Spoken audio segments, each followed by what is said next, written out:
So coming off at the end of the previous chapter, we saw Bakugo using his new ultimate move, which is the Howitzer Impact Cluster, which is obviously an upgrade to his Howitzer Impact, one of the coolest moves in the series, and I wish he could have used this more. He winds up hitting Shigaraki / All For One with this move, and it's pretty spectacular. Like, the resulting explosion from this is like the size of the UA floating fortress, which is freaking huge. This is like easy top 10 feats in the series for sure, and Bakugo certainly deserves to have this moment, although it kind of falls flat because there's like a lot of variables going on here, and Bakugo himself kind of needs to be protected in this sequence, and of course along with Shigaraki / All For One, and I'll go into that. But considering how massive this explosion was, it's clearly going to be felt by everyone here, and we see the other heroes who are supporting everything reacting to it. And I think this is Power Loader saying like, please tell me he didn't destroy the power lines. Hey, also guys, if you like my hero content,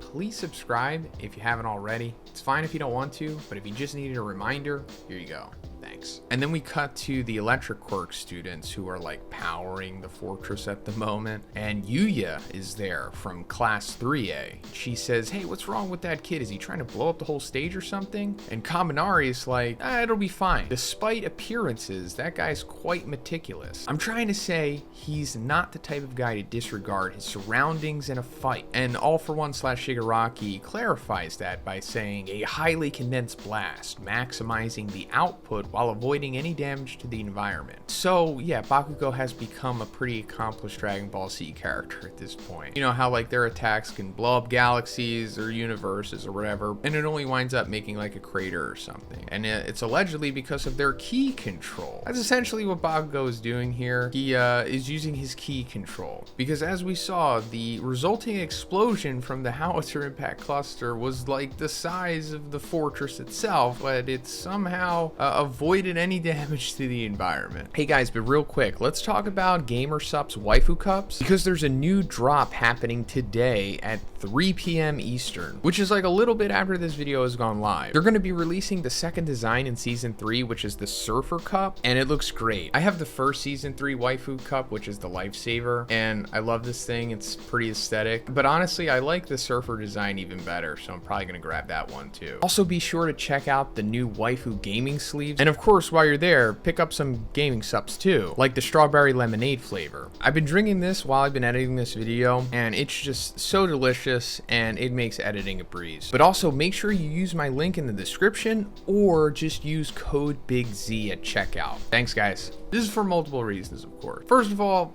if he blew up the freaking fortress, then that kind of defeats the purpose of everything that's been going on here. They kind of need that. It's integral to their plan in order to defeat All For One / Shigaraki. But also, this is a way, like I said, to protect Bakugo, because we're going to find out that this attack didn't really do much to All For One / Shigaraki. I mean, it blew up some of his finger hand things going on here, and it damaged a portion of the right side of his body, but outside of that, the result of this was kind of anticlimactic. So it protects him by saying like, hey, maybe he could have did more, and this definitely isn't the full extent of his power because he had to worry about the surrounding environment along with all of the other heroes here. And like I also said, it's protecting Shigaraki / All For One as well, because he can't wind up taking grievous wounds at this point, because he still needs to be built up for his final battle with Izuku, or however it plays out, which is obviously not right now. But aside from that, Bakugo is taking maybe the worst damage he's ever taken in the series at this point. I mean, we saw him get stabbed through the abdomen back in the previous war, and now, while this isn't as severe or life-threatening as a wound as that was, we see like the right side of his face is pretty badly damaged, as well as like his right arm. Like, his right arm is mangled. I assume like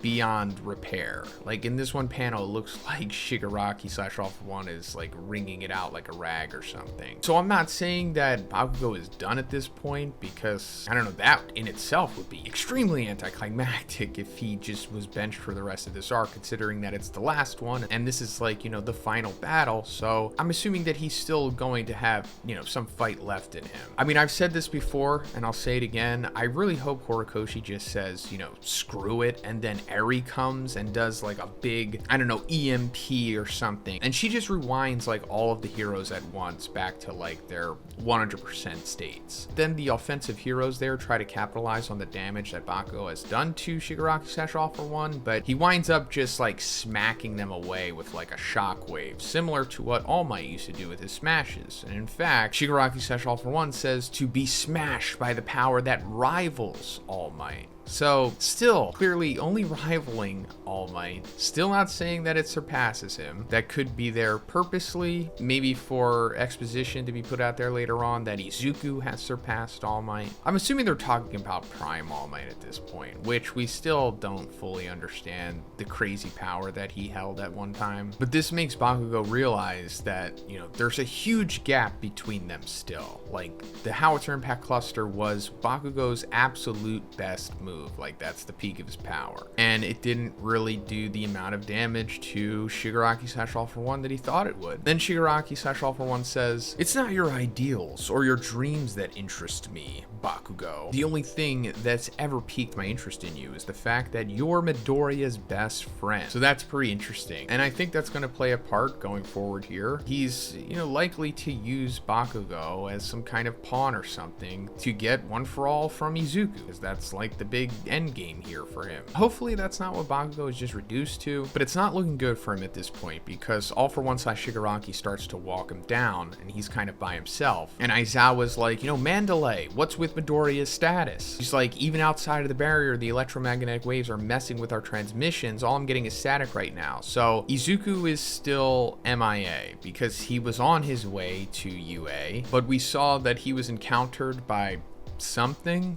Still don't know what that is yet, and Mandalay can't get into contact with him because the electromagnetic waves, so that might have something to do with it possibly. But Aizawa was basically saying like, man, please someone save Bakugo because he's about to die. Then we cut over to Tamaki and Nejiri, who are, I don't know, going through the rubble or something, talking about graduating after this, hoping that Nezu can have one for them after this is over. And then Mirio shows up conveniently, and he's like, I don't know, but at least we're gonna keep everyone safe until Midoriya gets here. The three of us together. And that's where the chapter ends. So where has Mirio been? I don't know. I don't know why he wasn't there initially. I mean, we could just assume that Horikoshi just wanted him to be away so that he would be able to have this moment, you know, at the end of this chapter. Didn't want to play all of his cards right off the bat, of course. But in story logic, I don't know. I mean, I don't know how much time has passed since the fight with Shigaraki at the floating UA fortress has started. It probably hasn't been too long. So it's not like it's been like hours or something and then Mirio just, you know, showed up at this point. But I'm sure we'll get an explanation in the next chapter. I'm not saying it's guaranteed to make sense, but at least it's something. And now that Mirio is here, I mean, it's cool and all. Glad that he's here, and I'm sure they'll be able to do something, especially all working together, which I don't think we've really seen yet. But,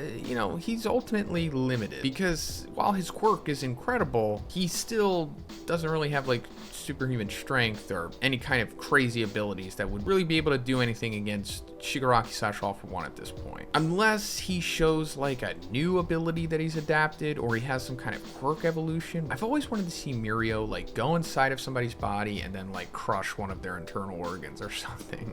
I mean, he's Mirio, so that's not his style and he probably wouldn't ever do that. I mean, maybe to Shigaraki Slash All For One, but you know, it would be so cool if he just like went inside of his chest and then like crushed his heart, right? I mean, like I said, probably not going to see that, but that would be pretty cool. But yeah, that's where the chapter ends, and we're gonna have to wait to see what happens. But let me know what you think about Mirio showing up. Where was he? Why did it take so long?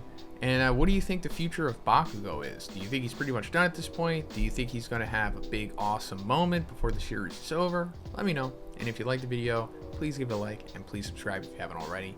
Have a great day, and I'll see you in the next one.